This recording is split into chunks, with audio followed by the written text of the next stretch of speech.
स्वागत है आपका। इस प्लेलिस्ट में हम चैप्टर नंबर 5 के सारे कॉन्सेप्ट्स और टॉपिक्स को डिटेल में डिस्कस कर रहे हैं। एनसीईआरटी क्वेश्चंस के लिए अलग प्लेलिस्ट है, एक्टिविटीज़ की एक्सप्लेनेशन और सैम्पल पेपर्स के लिए भी अलग प्लेलिस्ट है। तो पिछली वीडियो में हमने जहां तक कवर कर लिया था, अब उसके आगे कंटिन्यू करते हैं।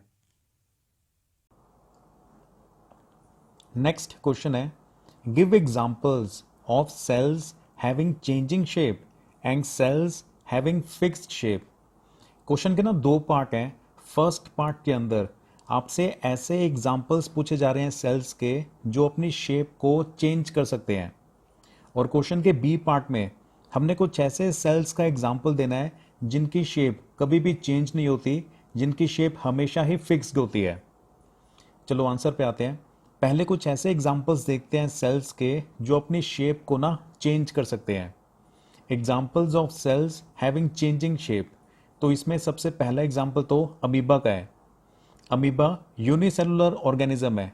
अमीबा की बॉडी के अंदर सिर्फ और सिर्फ एक ही सेल होता है, और जब भी अमीबा फूड की तरफ मूव करता है, खाना खाने के लिए अपने खाने की तरफ मूव करना स्टार्ट करता है, एक तो तब उसकी शेप चेंज होती है, और जब वो वाटर में पानी में तैर रहा होता है उस समय भी उसकी शेप में चेंज आता है। तो आप अपने आंसर में ऐसे लिखोगे, फर्स्ट एग्जांपल में आप लिखोगे अमीबा, और एक्सप्लेन करने के लिए आप लिखोगे amoeba changes its shape to move towards food and to float in water. जब अमीबा फूड की तरफ मूव कर रहा होता है, एक तो तब उसकी शेप में चेंज आता है, और जब वो पानी में तैर रहा होता है तब उसकी शेप अलग तरह की होती है, तब भी उसकी बॉडी की शेप में चेंज आता है। जो सेल्स अपनी शेप चेंज कर सकते हैं उसके और एग्जांपल्स हैं WBCs और RBCs। हमारी बॉडी में जो ब्लड है ना, उसके अंदर ये दोनों तरह के सेल्स प्रेजेंट होते हैं।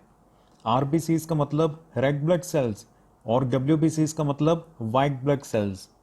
ये जो वाइट ब्लड सेल्स हैं ये भी अपनी शेप चेंज कर सकते हैं। जो रेड ब्लड सेल्स हैं ये भी अपनी शेप को चेंज कर सकते हैं।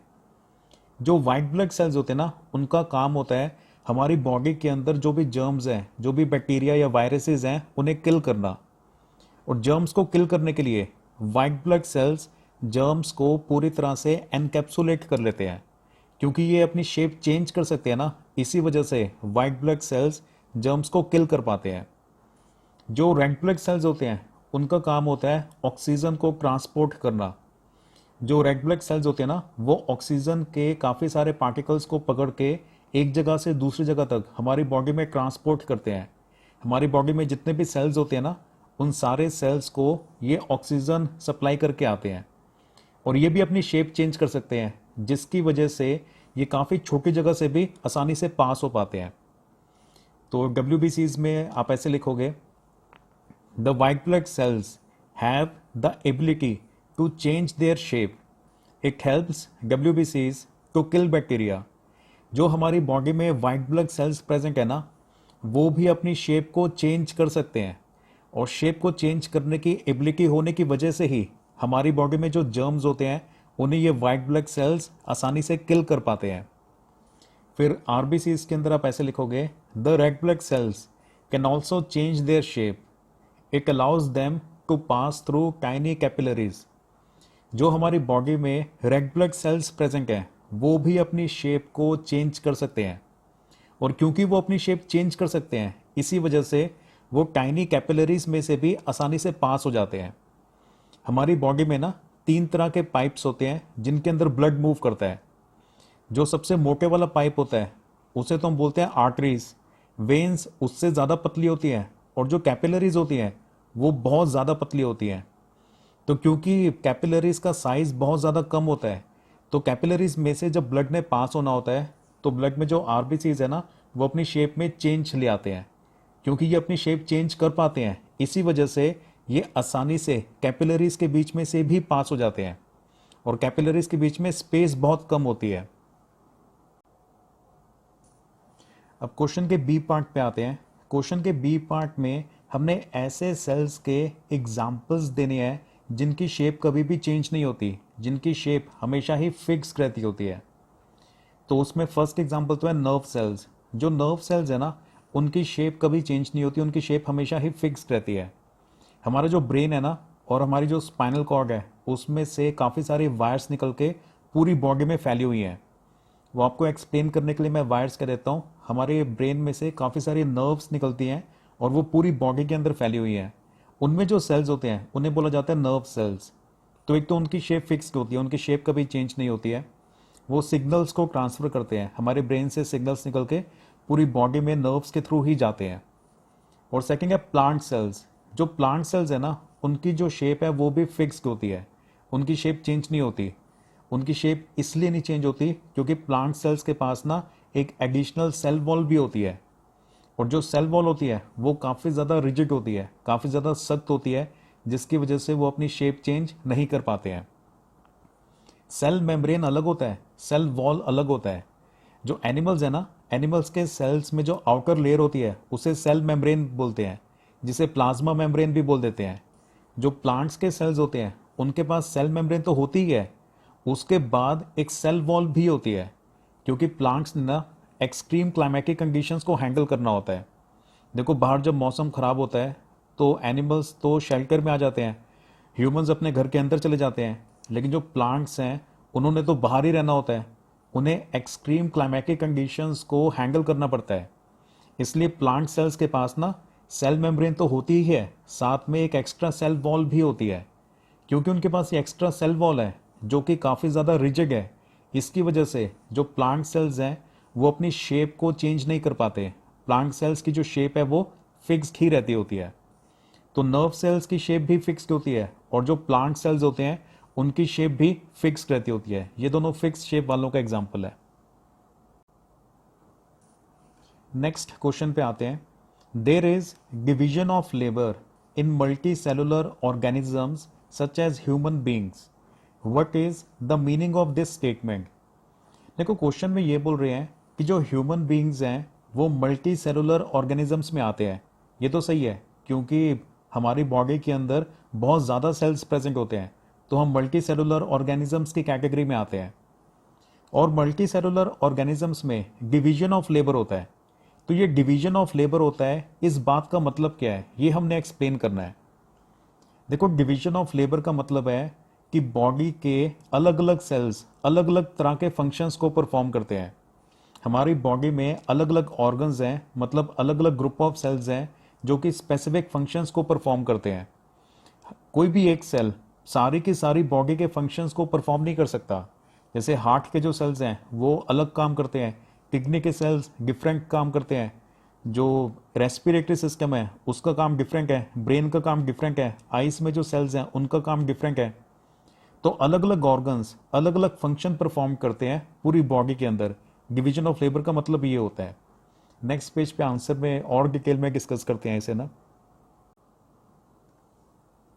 तो आंसर में आप ऐसे लिखोगे, there is division of labour in multi cellular organisms such as human beings. It means that different parts of the human body perform different functions. जो ह्यूमन बींग्स हैं वो मल्टी सेलुलर ऑर्गेनिजम्स की category में आते हैं, और जितने भी मल्टी सेलुलर ऑर्गेनिजम्स हैं उन सब के अंदर डिवीजन ऑफ लेबर देखा जाता है। डिवीजन ऑफ लेबर का मतलब ये है कि बॉडी के जो अलग अलग पार्ट्स हैं ना वो अलग अलग फंक्शंस को परफॉर्म करेंगे। हमारी ह्यूमन बॉडी में जो डिफरेंट पार्ट्स हैं वो डिफरेंट फंक्शंस को परफॉर्म करते हैं। अलग अलग फंक्शंस को परफॉर्म करने के लिए अलग अलग बॉडी के ऑर्गन्स होते हैं। फॉर एग्जाम्पल हार्ट का काम अलग होता है। हार्ट का काम है ब्लड को पंप करना, पूरी बॉडी में ब्लड को सर्कुलेट करना। किडनीज का काम डिफरेंट होता है। किडनी का काम होता है ब्लड को प्यूरिफाई करना और ब्लड में से जितना वेस्ट मटेरियल है उसे अलग कर देना। स्टमक का काम होता है जो हमने खाना खाया है उसे डाइजेस्ट करना। तो हमारी बॉडी के जो अलग अलग पार्ट्स हैं वो अलग अलग फंक्शन परफॉर्म करते हैं। एक ही पार्ट सारे फंक्शन परफॉर्म नहीं कर सकता, इसे बोला जाता है डिवीजन ऑफ लेबर।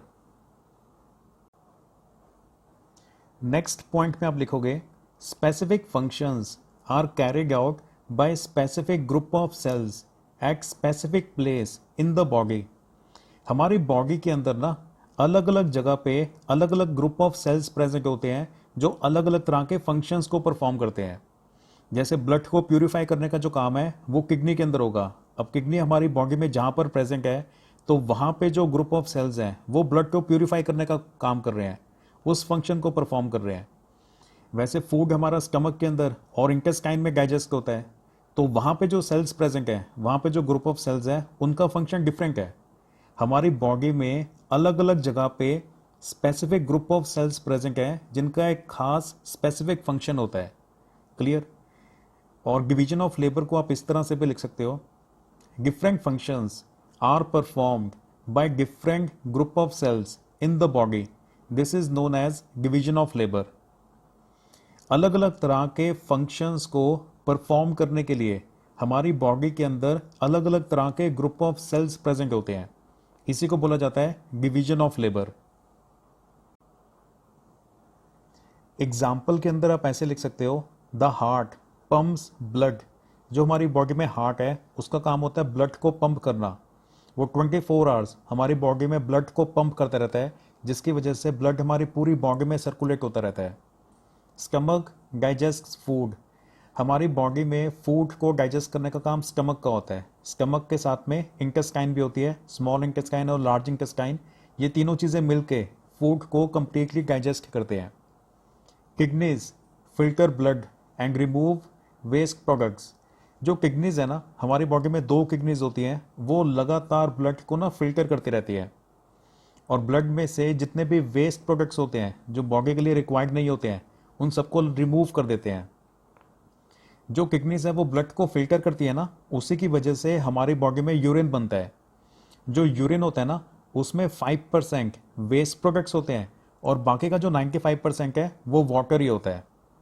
जैसे किडनीज ब्लड को छानती रहेंगी, तो छानने के बाद जो वेस्ट प्रोडक्ट होगा 5% वो, बाकी का 95% वाटर, उसके कॉम्बिनेशन को ही यूरिन बोलते हैं। हमारी बॉडी में क्योंकि किडनीज लगातार 24 आवर्स ब्लड को फिल्टर करती रहती है ना, इसलिए यूरिन हमारी बॉडी में लगातार बनता रहता है।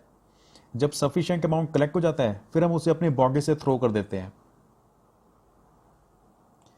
तो अलग अलग ऑर्गन्स या फिर अलग अलग ग्रुप ऑफ सेल्स अलग अलग फंक्शन परफॉर्म कर रहे हैं, इसी को बोला जाता है division of labour. Next question है, is there division of labour within a single cell. अब क्वेश्चन में ये पूछ रहे हैं, जो एक अकेला सेल होता है क्या उसके अंदर भी डिवीजन ऑफ लेबर होता है? तो इसका आंसर यस है। जो एक अकेला सेल है ना, उसने भी जितने फंक्शंस परफॉर्म करने होते हैं, उन सारे फंक्शंस को परफॉर्म करने के लिए सेल के अंदर काफ़ी सारे लिटिल ऑर्गन्स होते हैं जिन्हें ऑर्गेनेल्स बोला जाता है। जो एक अकेला सेल है ना, एक अकेले सेल ने भी बहुत सारे अलग अलग तरह के फंक्शंस परफॉर्म करने होते हैं। तो एक सिंगल सेल के अंदर भी काफ़ी सारे और लिटिल ऑर्गन्स प्रेजेंट होते हैं जिन्हें ऑर्गेनेल्स बोला जाता है। और अलग अलग ऑर्गेनेल्स मतलब ये अलग अलग लिटिल ऑर्गन्स अलग अलग फंक्शंस को परफॉर्म करते हैं। तो एक सिंगल सेल के अंदर भी डिवीजन ऑफ लेबर होता है। तो आप अपना आंसर ऐसे लिखोगे, yes, division of labour is also seen within a single cell. जो एक अकेला सिंगल सेल होता है ना, उसके अंदर भी हम डिवीजन ऑफ लेबर इस प्रॉपर्टी को देख सकते हैं। Each cell has little organs called organelles. जो हर एक सेल है ना, उसके अंदर बहुत ज़्यादा छोटे छोटे ऑर्गन्स प्रेजेंट होते हैं जिन्हें ऑर्गेनेल बोला जाता है। देखो ORGAN, यहाँ तक हो गया ऑर्गन, और इसे बोलना है L, organelles. Specific organelle perform specific functions such as making new materials in the cell, clearing waste material from the cell and so on. अब अलग अलग ऑर्गेनेल का ना अलग अलग फंक्शन होता है, जैसे कि नए नए रॉ मटेरियल्स बनाना, या फिर जो वेस्ट मटेरियल सेल के अंदर जनरेट होता है उसे क्लियर करना। हमारे सिलेबस के अंदर ना 6 डिफरेंट ऑर्गेनेल्स हैं जिनको हमने डिटेल में डिस्कस करना है। उनके स्ट्रक्चर को भी डिस्कस करेंगे और आगे वो क्या फंक्शन परफॉर्म करते हैं उसे भी डिटेल में डिस्कस करेंगे। तो इस क्वेश्चन के आंसर में तो आप ये लिखोगे कि सिंगल सेल के अंदर भी डिवीजन ऑफ लेबर होता है। हर एक सेल के अंदर लिटिल ऑर्गन्स प्रेजेंट होते हैं जिन्हें ऑर्गेनेल्स बोला जाता है, और अलग अलग ऑर्गेनेल्स अलग अलग फंक्शन को परफॉर्म करते हैं। ये हमने 2 एग्जांपल्स दे रखे हैं, जैसे कि नए मटेरियल्स को बनाना और जो वेस्ट मटेरियल है उसे क्लीन करना। नेक्स्ट क्वेश्चन है, what are the advantages and disadvantages of division of labour. देखो अभी हमने डिस्कस किया है ना कि जो डिवीजन ऑफ लेबर है वो यूनिसेलुलर ऑर्गेनिजम्स में भी होता है और मल्टी सेलुलर ऑर्गेनिजम्स में भी होता है। अब हमने डिस्कस करना है कि जो डिवीजन ऑफ लेबर है इसके क्या एडवांटेजेस होते हैं और क्या डिसएडवांटेजेस होते हैं। डिसएडवांटेजेस भी होते हैं डिवीजन ऑफ लेबर के। चलो पहले एडवांटेजेस को डिस्कस करते हैं। फर्स्ट पॉइंट तो ये है कि specialised cells are more efficient in carrying out a specific function because of their specific shape, size and structure. एक खास तरह का फंक्शन परफॉर्म करने के लिए जो स्पेशल सेल्स होते हैं ना, वो वाले सेल्स उस फंक्शन को बहुत ज़्यादा अच्छे तरीके से परफॉर्म कर पाते हैं क्योंकि उनका शेप, साइज और स्ट्रक्चर उस फंक्शन को परफॉर्म करने के लिए ऑप्टिमाइज्ड होता है। जो अलग अलग तरह के सेल्स है ना, जो हमारी बॉडी में अलग अलग जगह पे पाए जाते हैं, वो अपने स्पेसिफिक फंक्शन को बहुत ज़्यादा एफिशिएंटली, बहुत ज़्यादा अच्छे तरीके से इसलिए परफॉर्म कर पाते हैं क्योंकि उनका साइज, उनकी शेप और उनका स्ट्रक्चर, सारी की सारी चीज़ें इस बात को ध्यान में रख के इम्प्रूव हुई हैं, इवॉल्व हुई हैं ताकि वो अपने फंक्शन को और ज़्यादा बेटर तरीके से परफॉर्म कर पाएँ। अगर एक ही सेल सारे फंक्शंस को परफॉर्म करेगा ना तो उसकी एफिशिएंसी बहुत रिड्यूस हो जाएगी। वो एक तो उतना जल्दी काम नहीं कर पाएगा और उतना अच्छे से भी उस फंक्शन को परफॉर्म नहीं कर पाएगा। और सेकंड पॉइंट है specialised cells perform specific function by utilising less energy and resources. हमारी बॉडी में जो डिवीजन ऑफ लेबर होता है ना, जिसकी वजह से एक खास तरह का काम करने के लिए जो खास तरह के सेल्स होते हैं, ऐसा करने का दूसरा फायदा ये है कि जो स्पेशलाइज्ड सेल्स हैं वो काफ़ी कम एनर्जी और रिसोर्सेज को यूज़ करके फंक्शन को कंप्लीट कर देते हैं, फंक्शन को परफॉर्म कर देते हैं। अगर स्पेशलाइज्ड सेल्स के बजाय जर्नल सेल्स हो ना बॉडी के अंदर, जो मल्टीपल फंक्शंस को परफॉर्म कर रहे हो, तो जर्नल सेल्स को एनर्जी भी ज़्यादा यूज़ करनी पड़ेगी और रिसोर्सेज भी ज़्यादा यूज़ करने पड़ेंगे, रॉ मटेरियल भी ज़्यादा यूज़ करना पड़ेगा क्योंकि अलग अलग फंक्शंस अलग अलग तरह के स्पेशलाइज्ड सेल्स परफॉर्म करते हैं। तो इसकी वजह से एनर्जी रिक्वायरमेंट कम हो जाती है, कम एनर्जी यूज़ होती है और रिसोर्सेज भी कम यूज़ होते हैं। तो ये भी सेकंड काफ़ी बड़ा एडवांटेज है डिवीजन ऑफ लेबर का। अब डिसएडवांटेजेस पे आते हैं कि डिवीजन ऑफ लेबर के डिसएडवांटेजेस क्या होते हैं। फर्स्ट पॉइंट है all cells are dependent on one another because they cannot carry out all the functions by themselves. हमारी बॉडी में जितने भी सेल्स हैं ना, वो सारे एक दूसरे के ऊपर डिपेंडेंट हो जाते हैं क्योंकि बॉडी के अंदर जितने भी फंक्शंस हैं, सारे के सारे फंक्शंस को कोई भी सेल अकेला परफॉर्म नहीं कर सकता। तो मतलब अलग अलग ग्रुप ऑफ सेल्स है ना, वो बाकी के जो ग्रुप ऑफ सेल्स हैं उनके ऊपर डिपेंडेंट है। सारे ग्रुप ऑफ सेल्स आपस में इंटर डिपेंडेंट हैं क्योंकि कोई भी ग्रुप ऑफ सेल्स या कोई भी अकेला सेल सारे के सारे फंक्शंस को कैरी आउट नहीं कर सकता। सारे फंक्शंस को एक सेल या एक ग्रुप ऑफ सेल्स परफॉर्म नहीं कर पाते। सेकंड पॉइंट पे आते हैं, if one group of cells stop performing their function it may affect all other cell groups. क्योंकि सारे के सारे सेल्स आपस में इंटरडिपेंडेंट है ना, उसकी वजह से अगर एक ग्रुप ऑफ सेल्स किसी भी रीज़न की वजह से अपना फंक्शन परफॉर्म करना बंद कर दे या सेल्स डिस्ट्रॉय हो गए हैं या फिर किसी भी रीज़न की वजह से अगर एक ग्रुप ऑफ सेल्स काम करना बंद कर दे, तो उसकी वजह से जो बाकी के सेल ग्रुप्स हैं ना, उनके फंक्शन के ऊपर भी फ़र्क पड़ जाता है। अगर प्रॉपरली सिग्नल्स रिसीव नहीं हो रहे हैं, किस तरह के प्रोटीन्स बनाने हैं, किस तरह की केमिकल रिएक्शन सेल के अंदर कैरी आउट करनी है, वो इन्फॉर्मेशन रिसीव नहीं हो रही है, मतलब एक ग्रुप ऑफ सेल्स अगर अच्छे से काम नहीं कर रहा, तो उसकी वजह से बॉडी के अंदर जो बाकी के सेल ग्रुप्स हैं ना, उन सब की फंक्शनिंग पे भी इफेक्ट पड़ता है क्योंकि सेल्स आपस में इंटरडिपेंडेंट है। एक ग्रुप ऑफ सेल्स दूसरे ग्रुप ऑफ सेल्स के साथ कोरिलेटेड है। डिसएडवांटेजेस में थर्ड पॉइंट ये है, a system is required for the communication and coordination of activities between different cell groups. हमारी बॉडी में अब बहुत सारे अलग अलग तरह के सेल ग्रुप्स हैं जो कि अलग अलग फंक्शंस परफॉर्म कर रहे हैं और ये सेल ग्रुप्स आपस में इंटरडिपेंडेंट हैं, मतलब एक का काम दूसरे के काम के ऊपर डिपेंड करता होता है। तो एक ना सिस्टम बनाना पड़ेगा इंफॉर्मेशन को ट्रांसफ़र करने का और एक्टिविटीज़ को कोऑर्डिनेट करने का। हमारी बॉडी में जैसे नर्वस सिस्टम है और हार्मोनल सिस्टम है, जिसकी वजह से जो सारे के सारे सेल ग्रुप्स हैं ना, उनकी एक्टिविटीज़ कोऑर्डिनेट की जाती है और इन्फॉर्मेशन को एक पॉइंट से दूसरे पॉइंट तक बॉडी के अंदर कम्युनिकेट किया जाता है। तो क्योंकि सेल ग्रुप्स इंटरडिपेंडेंट हैं, हमारी बॉडी में डिवीजन ऑफ लेबर है, तो इसके लिए हमें एक सिस्टम चाहिए जिसकी वजह से अलग अलग तरह के सेल ग्रुप्स के बीच में कोऑर्डिनेट किया जा सके और कम्युनिकेट किया जा सके।